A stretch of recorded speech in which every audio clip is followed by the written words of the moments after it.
Hi, it's Gretel again. I am once again in my car traveling all over Texas 23, the largest district in Texas. But I wanted to share a thought that I had coming out of the Texas Tribune Festival that I've been at for the past few days in Austin with a lot of elected representatives, lots of talk about policy, and I came away with a lot of good ideas. But I also heard a lot of people talking about the recent reopening of the government because 7 Democrats and 1 independent in the Senate, quote unquote, caved, and we were able to reopen the government and sign a continuing resolution. And I know that a lot of people on the Democratic side are angry about that. I might have a difference of opinion.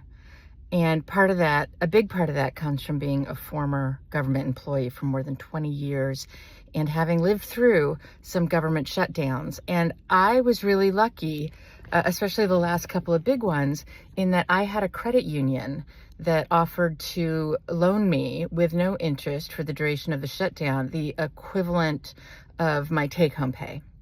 But let me tell you something.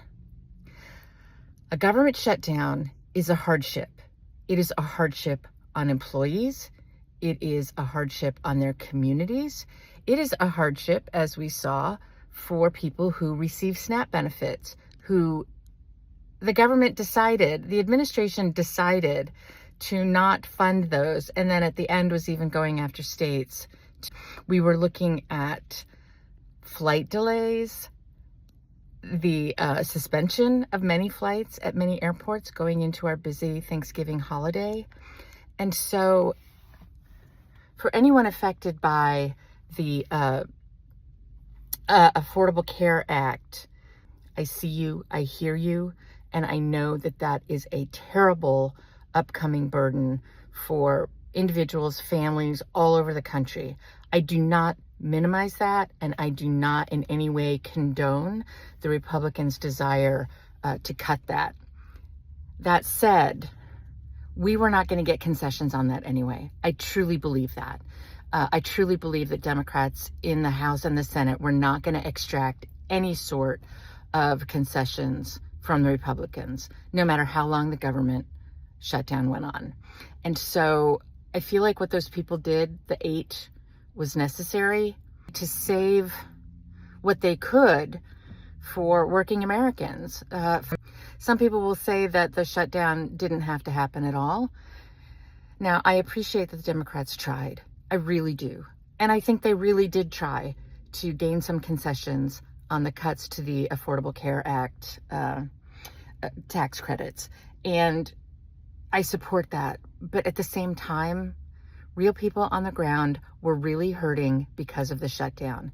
And so I don't ultimately have a crystal ball to know what the best answer would have been. I mean, the whole past year has just been uncharted territory. And I do believe that many Democrats are doing what they can to rise to the moment. We just need more of us. We just need more Democrats in Congress to make sure that this doesn't happen again.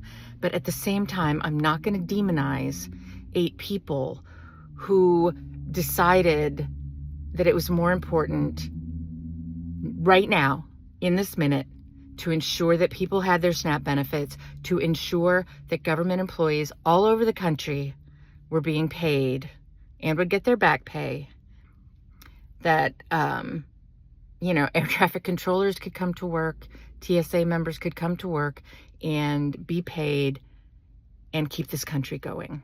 So, yeah, that might not be a popular opinion right now, but in my district, there are a lot of people who work for the federal government, whether it's military, whether it's Border Patrol, whether it's National Park Service, whether it's all these people that we really don't see their work, but we feel it every day. And I'm going to keep fighting with everything that I have to make sure that healthcare is affordable and accessible for everybody, both through the Affordable Care Act and moving down the road to a system of universal healthcare. So I'm on my way home today. I just got some coffee from that very cute little little coffee stand in the back. I'm going to hit the HEB on the other side of the parking lot, and I'm going to head home. Thank you so much.